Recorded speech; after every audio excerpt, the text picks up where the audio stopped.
everybody, and welcome back to the Five Guys Pokemon League. I am Charlie, captain of the Tox-Boxers, and I am joined by Robbie, captain of the House of Commons. Hello, everyone. And we're here with Week 5 of FPL action. Now, in case you didn't watch the draft recap video, I do want to explain, because Week 5 and beyond in the FPL, there is a different rule that takes effect, where battles are actually played in a series of 2 battles between each player. So each player brings their first battle, or brings a team to their first battle exactly the same way that they would any other battle, whichever 6 they want. And then in the second battle, both teams use whichever 6 Pokemon they didn't use in the first battle. So that's kind of a way to get everybody's whole team involved over the course of a season. And teams cannot change their sets on their second team between the first and second battle, meaning that even if you bring coverage for a Pokemon that might be on your opponent's first team, you can't change it. You just have to roll with it for your second battle. So for the first series of battles this week, we have myself, my team, the Tox-Boxers, versus Taylor and Teamfight Tactics. So I think the first major kind of point that we come across here is this is a rematch of last season's finals.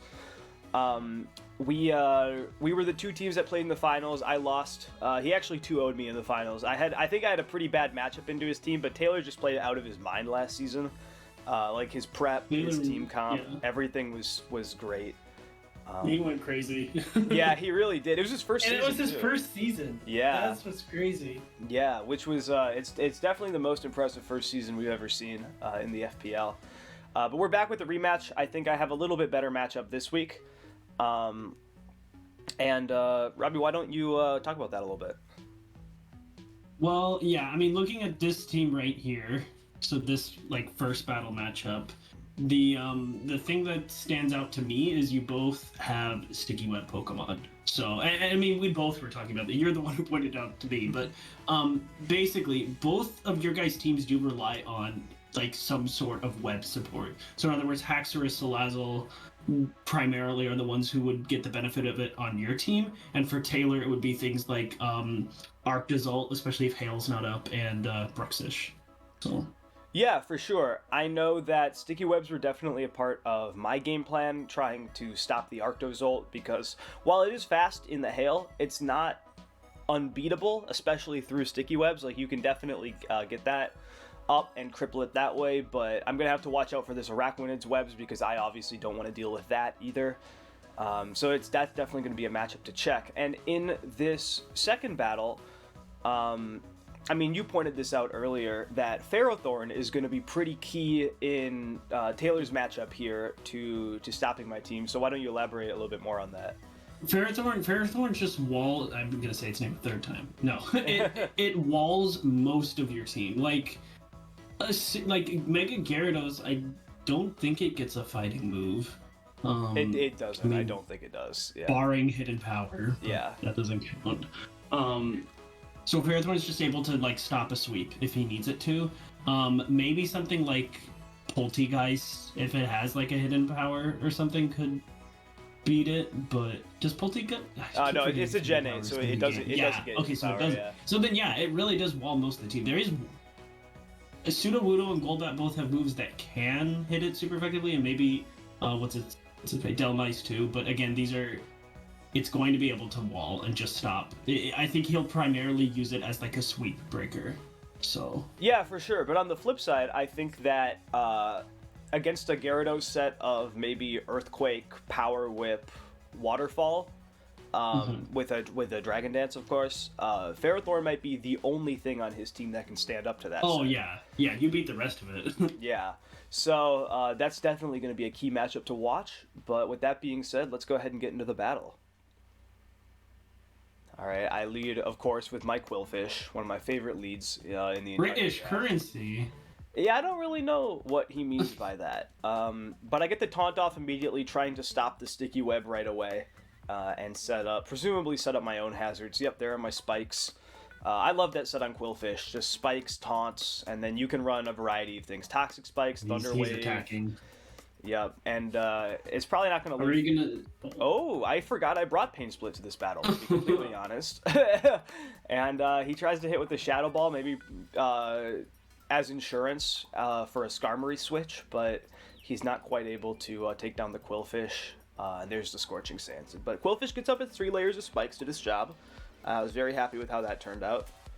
And there's Rabombi to, of course, try to get the webs up on Togetic? I don't know. I've always called it. Yeah, I've always called it Togetic, but I don't think. Oh my god.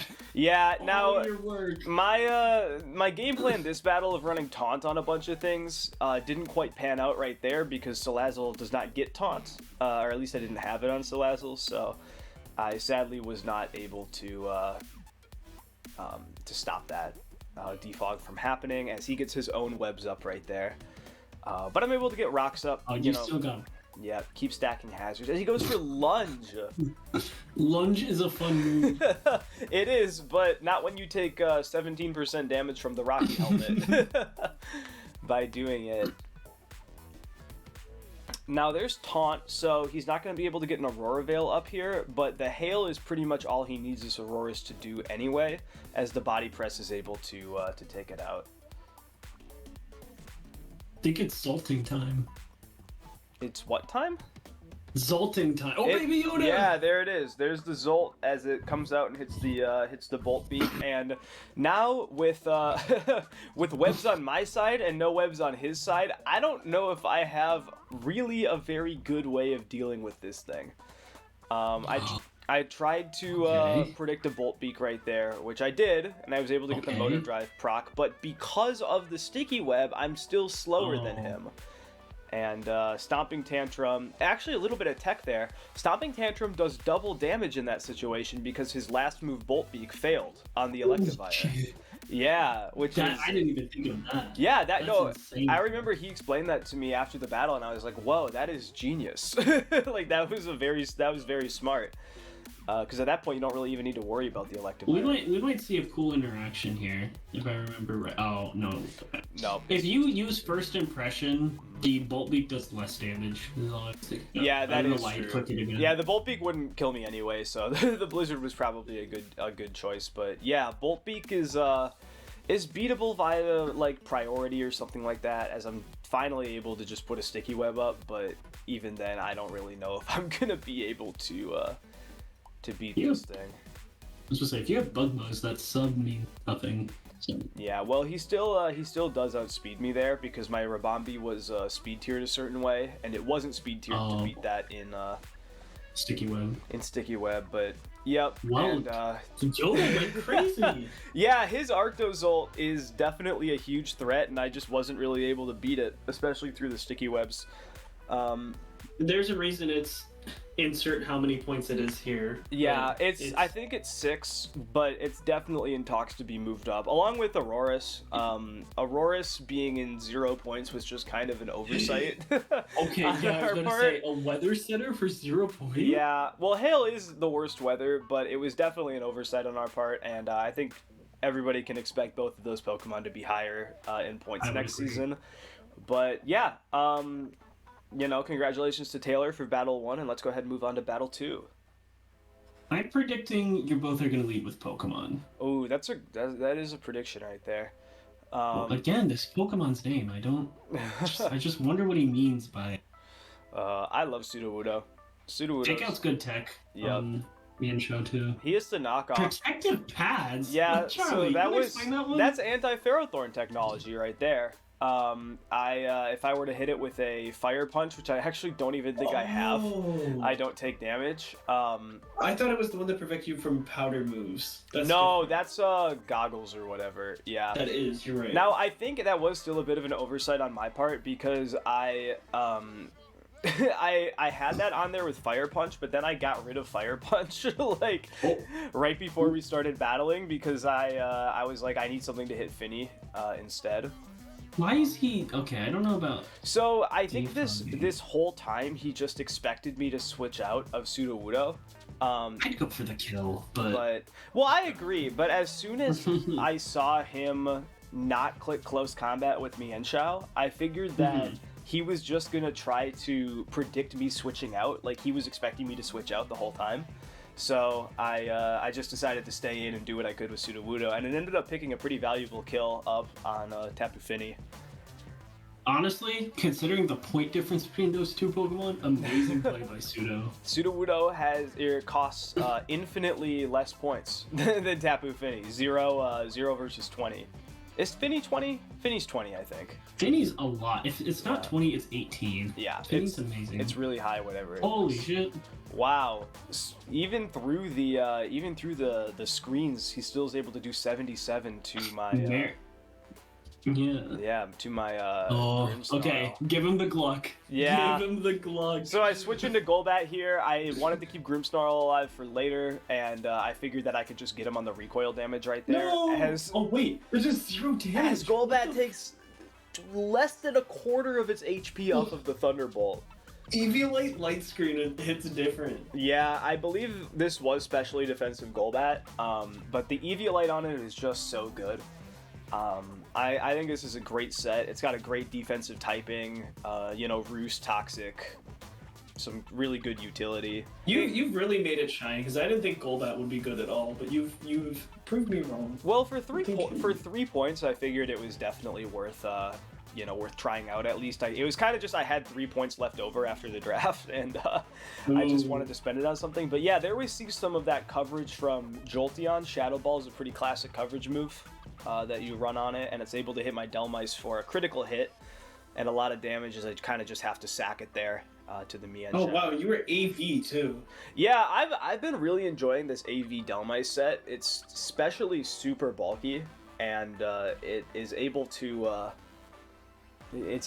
output a lot of damage while not taking very much from special attackers. But Grimmsnarl was able to get a Reflect up there, and here I try with the Gyarados sweep, but I do forget about a little bit of tech that he has, which is Z Solar Beam. And Gyarados goes down immediately. I knew Pyroar carried that too, and it was one of his Z users, but I guess in the moment kind of forgot about it. But now I'm able to send Poltegeist out and get a Shell Smash up. And now this is your signature thing. Yeah, now it's not looking great for Taylor here, because the only counter that he would really have in Fake Out doesn't hit a Ghost type, obviously. So I'm able to start kind of going through his team, and now. Well, he has to do that because I have the Reflect up. So because I'm not holding an item, even if he's running knockoff, it won't KO me. So the best that he could do is probably hit me with a Gyro Ball that is only 75 base power through the screen. But yeah, there's my prediction on the Mienshao. I take it down, and at this point, I just have to hope he doesn't hit 3 Protects in a row. I don't know if he can. Well, it's I think it's a 1 in 6 chance to hit 3 in a row, I want to say. So there's the first one. That's guaranteed. Here's the second one. Oh shit, I never get double protects. And now I'm just kind of praying that this last one doesn't go off, because I don't think my Golbat set is actually equipped to beat Ferrothorn. I think it just has like I don't know why I'm rooting for Taylor. Well, he didn't get the 3rd Protect, and Poltegeist is able to pick up the KO. The Golbat set actually did not have a move that can KO Ferrothorn. It was okay. I thought you would run it with Heat Wave. No, so I believe it was. Well, I was expecting Ferrothorn to come to game 1, so the Golbat set was Taunt, Roost, Super Fang, Toxic. But I suppose I could have just taunted him and kept roosting until he had to struggle. So that would have worked as well, I suppose. But either way, I'm able to kind of sneak out the 1-1 here, pick up my first career win against Taylor. 1-1ing was my goal here. I know Taylor hasn't necessarily had the season that he was hoping to so far, but he's still a really strong player, and that Charizard, Ferrothorn, Fini core is still a very strong core. So I was just kind of happy to get through that, especially with my team 2, and pick up a win here. But yeah, good battles. Yeah, thank you all for watching. If you enjoyed, make sure you leave a like, comment, subscribe. Stay tuned for the rest of Week 5 action and beyond. And yeah, thank you all for watching. See you next time. Yeah.